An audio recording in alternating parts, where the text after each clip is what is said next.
the struggle stories and triumphant successes of business owners across the land. My name is James Cademan, and let's see here, we're locally underwritten by Bank of Sun Prairie. I was getting sidetracked there. Today, we're welcoming / preparing to learn from Shane Whelan, the owner of Carrying the Fire, Pet Containment, as well as Pet Bitter. So Shane, how are you doing today? I'm doing good, James. Thanks for having me. Shane, you got a lot going on, and I love seeing that. I don't know any entrepreneur that doesn't have multiple ideas, so it's great to see that you've rode the rocket on some of those. Yeah, I mean, that's what it's all about. You know, it's funny. Some people, boredom is a really cancerous thing, and it can get easy to get stuck in that. So I think the more things you're juggling and trying to work on it, you get into a flow state and really put yourself on a trajectory. Yeah, very fair, very fair. So let's start with Pet Containment. You said that's how you essentially started. That's the first business that you started with. Is that correct? Yeah. So I took a break from school to come home and make some money. Got hired at a really big invisible fence company. And it was, as someone who always threw themselves into sports and music and everything I did as a kid, I never had a job that I did that at. And, it was this first job, was in my early 20s where I was in love with the work. I was making good money. I was like throwing myself into it. And it just got to be a place where it just got to, you kind of got sucked on the whirlpool of toxicity. And all of a sudden it was like, I can't stay here. And it happened quick. And so I didn't know I could be an entrepreneur or do anything. And so I had made a lot of money. I took like a month off, started getting encouragement from the right people. And, I started my own LLC, and nice. Yeah.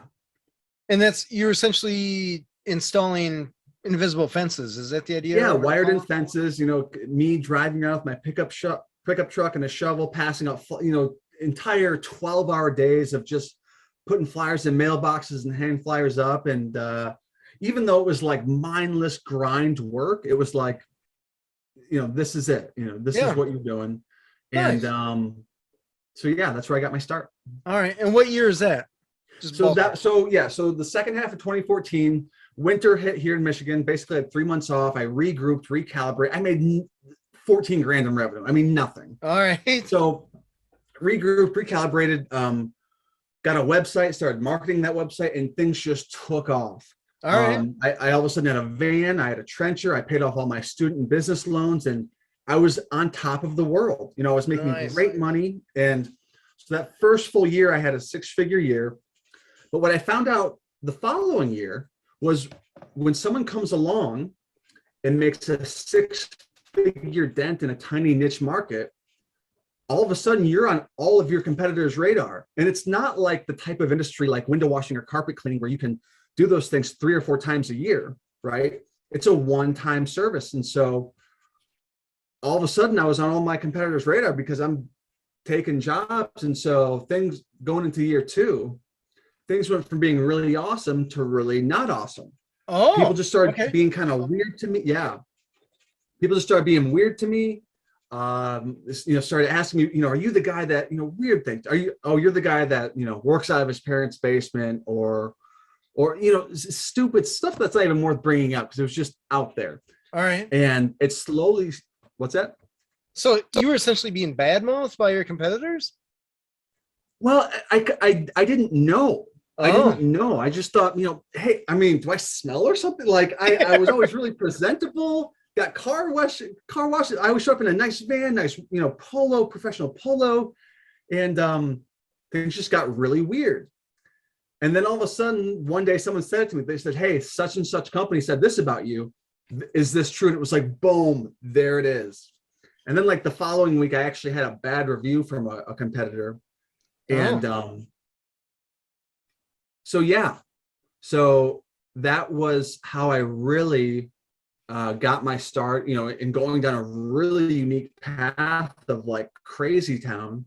Yeah. And so, and it was there'd be days I'd come home and I was like, man, I did not sign up for this. I thought of myself as just being really resilient and I can take this, just take it on the chin and it just slow, all of a sudden you start thinking like, oh, maybe I did kick Mrs. Jones' puppy. Maybe I did take a deposit and I don't remember it and didn't show like, and it'll slowly wear at you. And so I got really, really good at just cutting through the noise with Mrs. Jones, sitting down with her and slowly turning it around so she could see things for exactly what they were. All And right. so I went from being an owner operator to having a full-fledged company and just dominating my market. Nice. That's very cool. Yeah. You know, it's funny. Your story reminds me of when I first started my printer repair company.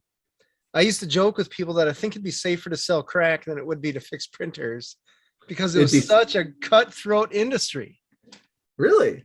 Yeah, it was just, yeah, I didn't know that when I got into it. But it was dirty. It was a very dirty business.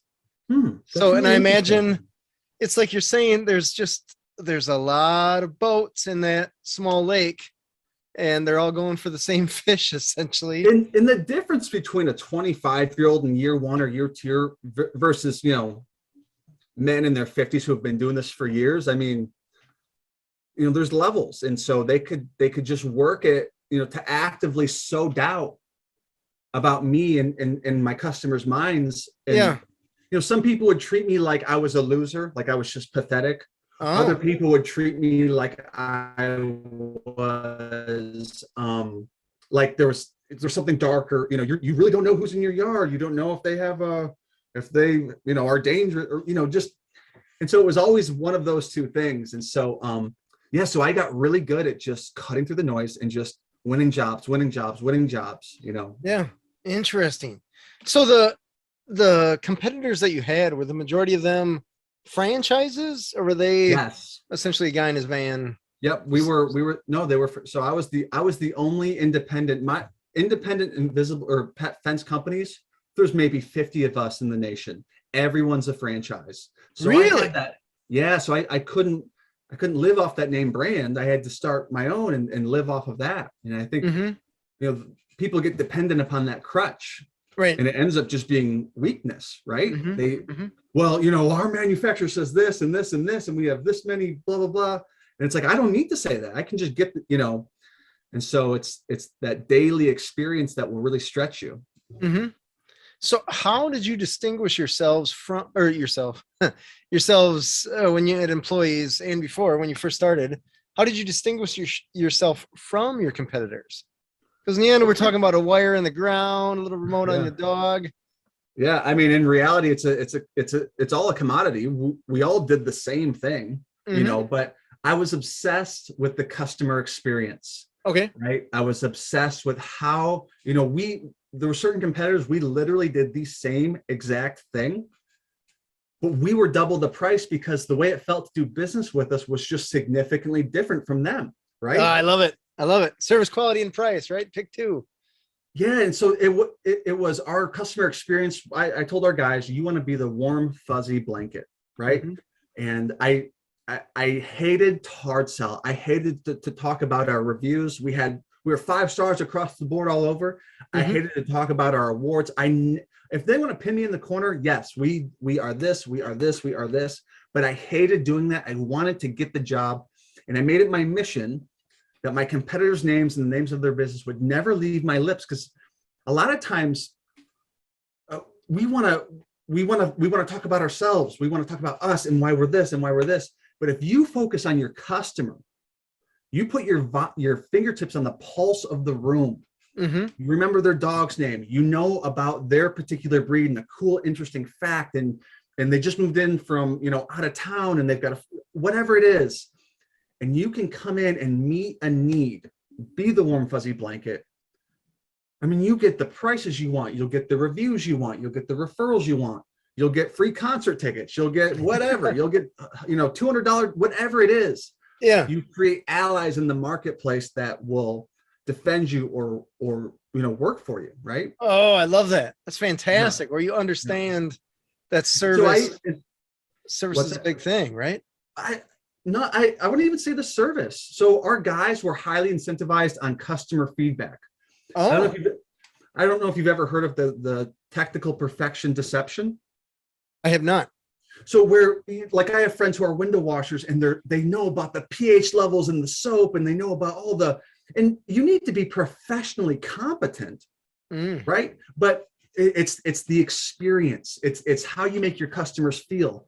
And when you end the job well, when you end the experience well, leave your customers floating. Our go backs went down, our callbacks went down, and our guys they had to do a good job, obviously, but they were incentivized on customer feedback. And so I used to tell our guys, we want to be like a good song. They might not know the words of the lyric. They just like the way the song makes them feel, right? And so that was what we were all about. I love that analogy. Like a good song. I got to write that down. Yeah. That's genius. That is genius. Yeah. So at what point you have a pet bidder? So at what point did pet bidder come around?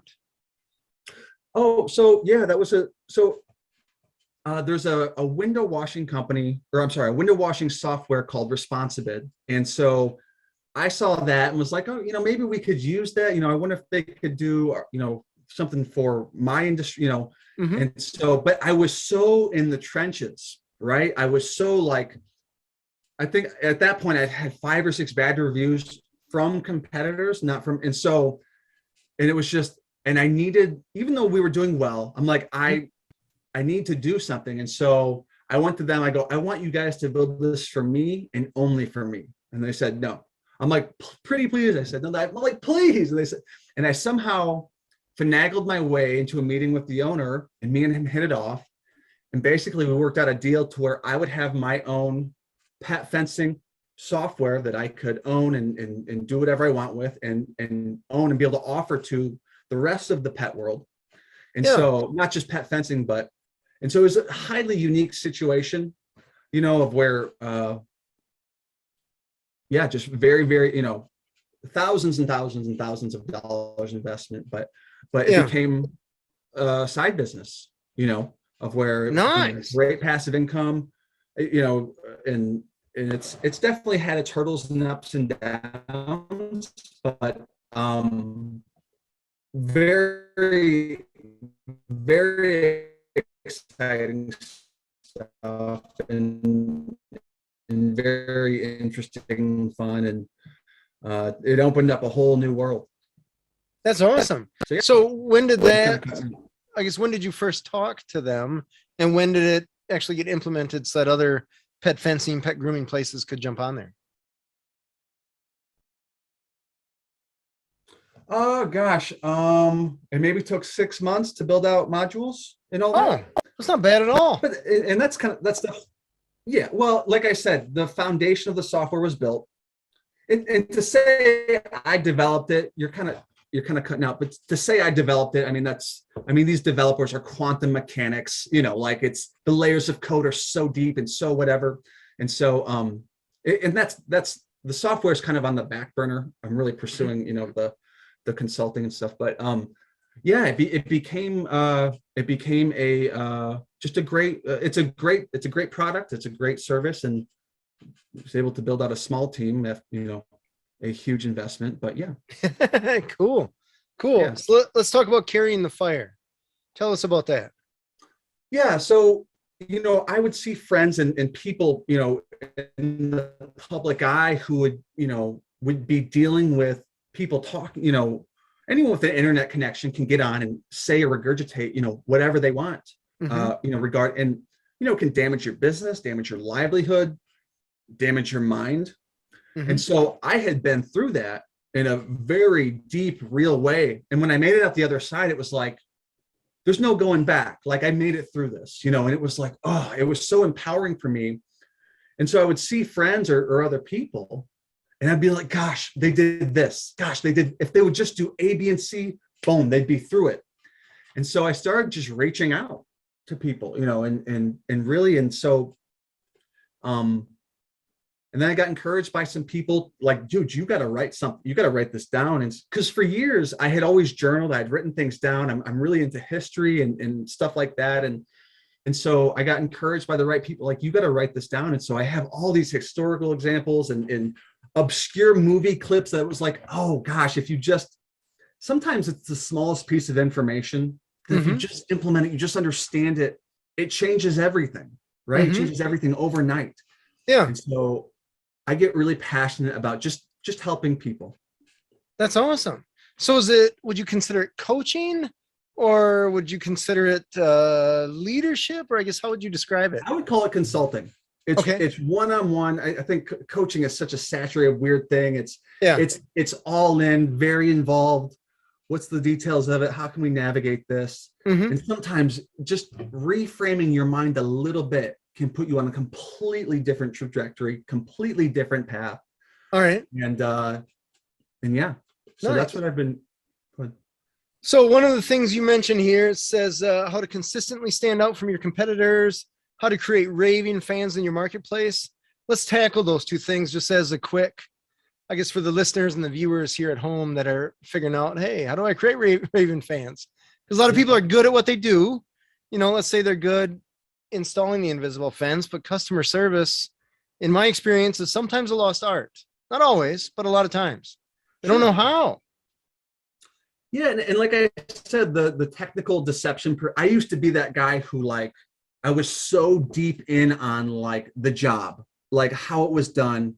I was an artisan. I was a perfectionist, and when I could, and obviously you got to serve your customer. Service is everything, right? It is how I would do the job. But I think to stand out, to me, you want to be that good song. And I think to me, to be, if nothing else, be different, be that warm, fuzzy blankets. Don't be the person talking about yourself all the time. We are bombarded by noise all day, every day. Everyone's getting louder and louder to stand out, to get the job, whatever. If you can be the opposite of that, they don't quite understand it. They don't quite know what it is, but they like it and they'll pay for it. Well, that's cool. That's very cool. You also mentioned how to embrace your authentic DNA and win. Can you elaborate on that a little bit? Yeah. So a lot of times we're trying to be somebody. Like I said, we're hard selling. We're talking about our reviews. We're talking about our awards. But weakness is no sin, right? If you can be authentic. Hey, our guys are running 2 hours late. They had a flat tire. That's what happened, Mrs. Jones. Hey, yeah, you called to get your thing serviced. Well, here's what happened. I was late to this podcast. Yeah, I was up. If you can be real and authentic, people get a glimpse into a real person, a real story. And when you're living, when you can get who you are and the perception of you in alignment with each other, then you're walking in truth. You're walking your authentic path. And you don't have to put up a front or whatever. And you can walk in power. And so that's when you can stand out, and you just stand out in the crowd, right? Nice. I love the quote, the loudest one in the room is the weakest one in the room. And if you can understand that, you can understand anything. Ironically common, right? As we're talking on a podcast here. But what's that? It's kind of ironic because we're talking on a podcast, but I understand what you're saying. We've all been in that room where the person's that's doing all the talking is not. No. You get what I mean. Like the person thumping their chest, and so it's the person that's the quiet, person that stands out, right? It creates, you draw people in. You're creating, you ever see like a good movie trailer? Yeah. Where you're like, man, when that movie when Top Gun 2 comes out, life will be great. There's something about anticipation, like, wow, what? Yeah, seriously. No, but like, you're creating anticipation, like, wow, and the other thing I used to tell our guys, like, it's like a good barbecue. Like, you want to be at the backyard barbecue of the neighborhood, right? Where you're holding court and it just feels good to be around, right? Yeah, that's cool. So that's what we tell our guys. I love it. You wrote a book as well. Right. So yeah, so I started doing the consulting. And so, I got really encouraged, like, you got to write this down, have some. And so the way it's written, it's not super long. I'm always obsessed about quality over quantity, but the way it's written, there's QR codes on it. So there'll be like a quick little blurb, and then you have access to a YouTube clip that's like, oh, okay, I get it. Here's a perfect example of the loudest one in the room is the weakest one in the room, where it's like, oh, I don't want to be that guy. I don't want to be smarty pants. I don't want to be, remember in Sandlot, like, you play ball like a girl. Like, okay, yeah, right. Here's how you don't be that guy. Here's how you be, you know, so sometimes just having a little blurb and then an example of that is like, oh, I get it, you know, because stories are powerful. That's how we learn, you know, and that's what keeps our interest. Yeah. That's clever to have a little blurb and then a little QR code in the book. That's a cool idea. So yeah, it works on mobile and then it works on a physical book. So but the ebook version is cool because you can just click it and it just goes. Yeah. That's awesome. That's very cool. Yeah. So you've been through some challenges, some ups and downs. What have been some of the biggest challenges that you've gone through that you did not expect? I mean, I didn't know I was like going to go through like hell and back, you know, with, you know, and even our marketing guy at the time was like, Shane, I've been doing this for 30 years. Cause we were getting cease and desist letters. My AdWords were getting hacked. Like it was insane. Like there's actual software out there that prevents fraudulent clicks. Cause that's a thing. They bypass the fraudulent clicks thing. The fraudulent click software can still eat up our budget, you know, on a daily basis. Wow. Yeah. Yeah, I did not think I was going to get into the craziest industry of all time. And it really ended up being a blessing in disguise. And now I'm just on a much bigger trajectory, a much bigger path. And, yeah, you know, the people I get to work with now are like legit, you know, household names. And it's like, you got to stay in the fire. And I tell people now, I went to hell and back, so you don't have to. That's awesome. That's awesome. So do you still have your original business, or is that sold or off running somewhere else? You do still runs itself pretty much. So, and then the software, you know, the beautiful thing about the software is once someone signs up, I mean, and they're onboarded and they know all their stuff, like they don't need a lot, you know, they pay and they go to work and use their software. So yeah, so as long as it works for them, there's no issue. I love it. Go. That's cool. It's always interesting to me when you meet consultants or coaches or whatever they want to call themselves, gurus of some kind, that do not do what they don't practice necessarily what they preach because they don't have a means to. They have a coaching business, but they don't have any other business or something like that. So I think it's awesome that you have your own businesses, plural. Which I get what you mean. Like a coach who doesn't have a business, right? Yeah, it's common. The term coach makes me cringe, you know. To me, like working one-on-one, you know, behind the scenes that's where I can shine. And like I said, sometimes it's the smallest piece of information. If you flip it and look at your situation a different way, it's like, oh wow, that problem's not even a problem. I thought it was. And you put yourself on just a different trajectory. You know, problems aren't problems anymore. And you can breathe easier. You can focus on things that truly matter. You know, you can focus on your family and your business and, you know, things that are truly relevant, because most things are just truly not relevant. They're just noise. Right. Well, if we don't have a problem, we'll certainly create one. That's just how it works, right? Yeah. Tell me about growing your original business, the pet containment, with employees, because that had to be a big challenge. Yeah, it was really difficult because it's not like window washing where you can train a guy in a day or two. So my main guy, I mean, you got to know how to work a trencher, know how to train a dog, and know how to do inside work. And so, you know, he was a huge investment of time. And once I worked with him, then he could help train another guy and then another guy. And so, but, you know, I think the way you live every day, you know, if you've ever seen a bad organization, it starts at the top and it works its way down. If I'm not living the right way and maybe being lazy and I don't have to go into the office, that's felt. You know, you can't hide that.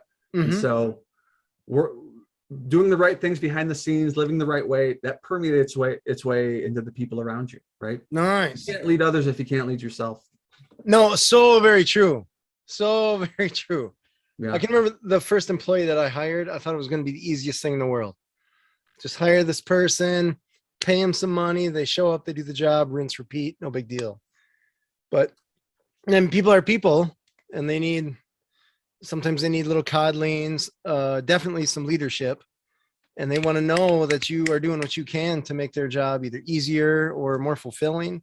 Yeah. And then sometimes you get a cancerous employee. Oh yeah. You know, I think one big mistake is I'm really relational. So I would really pour into people, talk to them. And And I realized I can't be cool Uncle Shane with every single employee. Right. And so, and there were some cancerous employees that, you know, I really was like, all right, I'm believing in you. I believe in your potential. I love to believe in people's potential.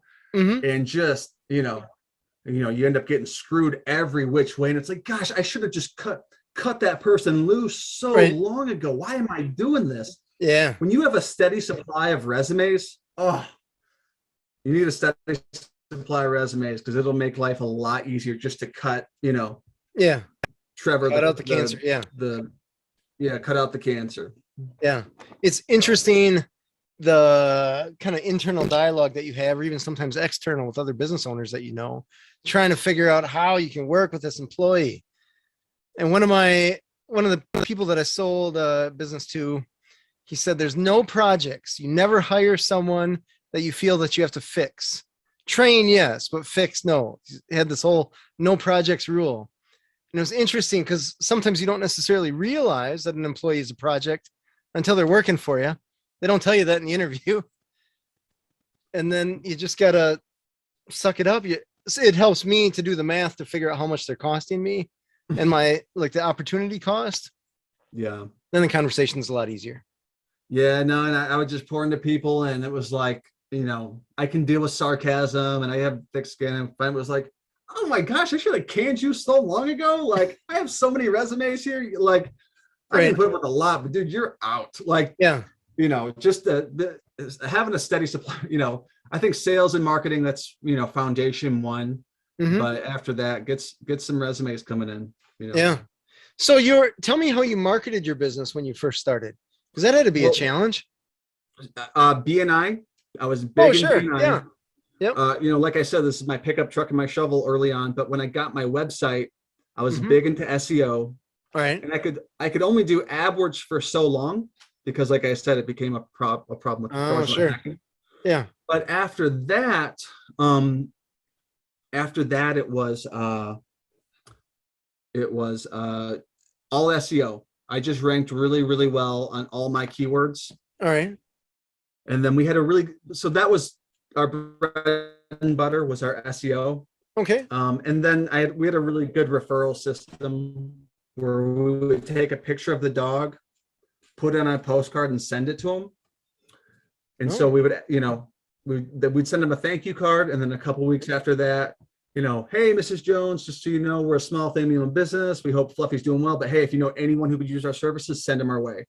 And so that our referral game was through the roof, and referrals are the best types of customers to have. Yeah. There's no customer acquisition fee. You can charge your own prices. And so yeah. That's cool. Yeah. I love it. What have been some of the things that worked out really well, the successes that you had that you didn't necessarily expect? I think all the hardship, the daily repetition of just crappy appointments, crappy people.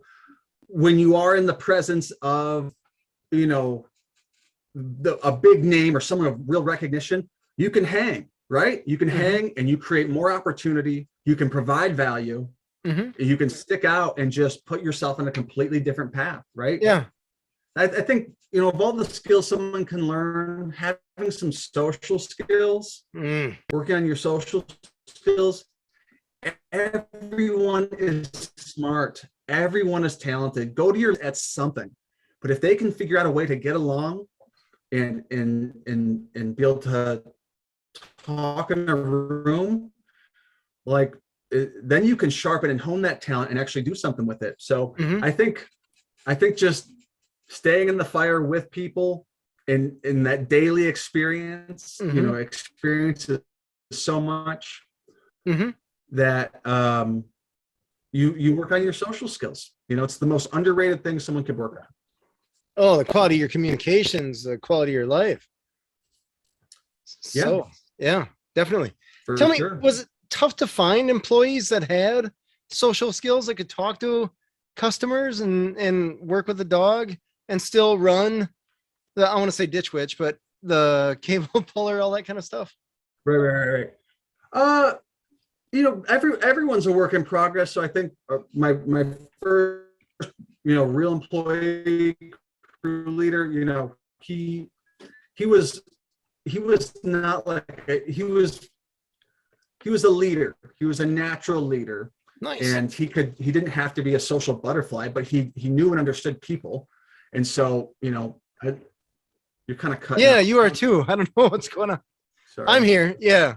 Okay. I don't know who's in it, if that's So, my yeah, internet or yours, but yeah, like sorry. I said, it starts at the top and works its way down. If I could have a bad day or a bad week, and they would feel that, and our customers would feel that. So Mhm. you got to be on your toes.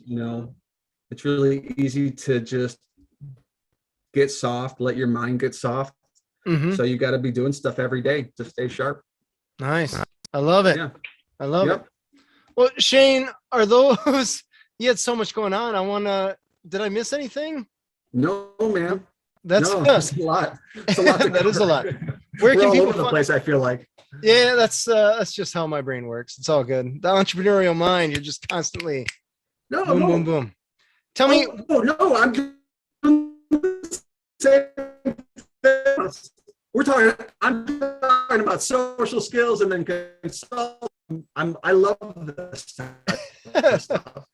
it's good stuff. Tell me, where can people find your book?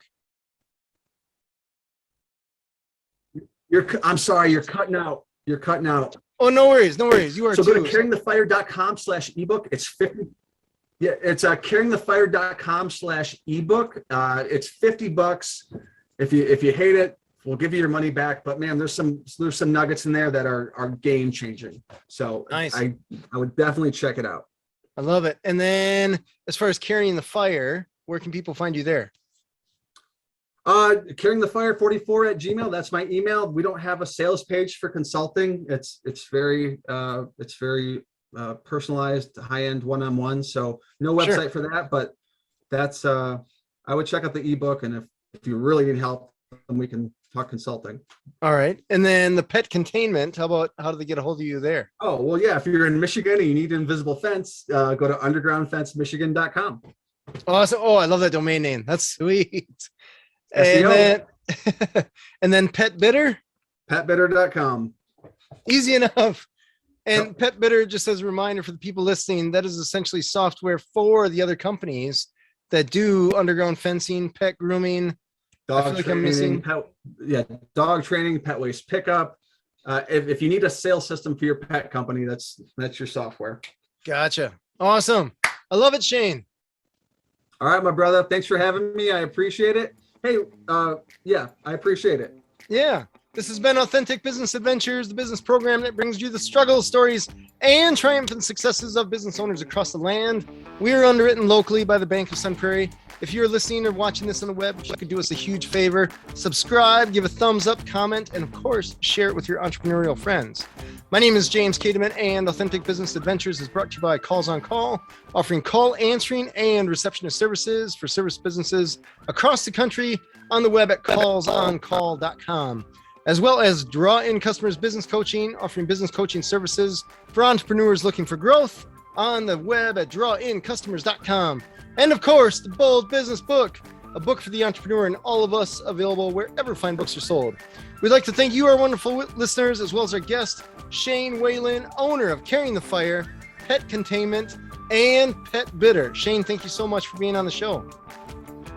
Thank you so much for having me, James. Love to do it again down the road. Absolutely. It'd be great to see where you're at in another 5 years or even 2-3 years, man. You got so much going on. I appreciate it, brother. I'll talk to you. Yep. Past episodes can be found morning, noon, and night. The podcast link found at drawincustomers.com. Thank you for listening. We'll see you next week. I want you to stay awesome. And if you do nothing else, enjoy your business.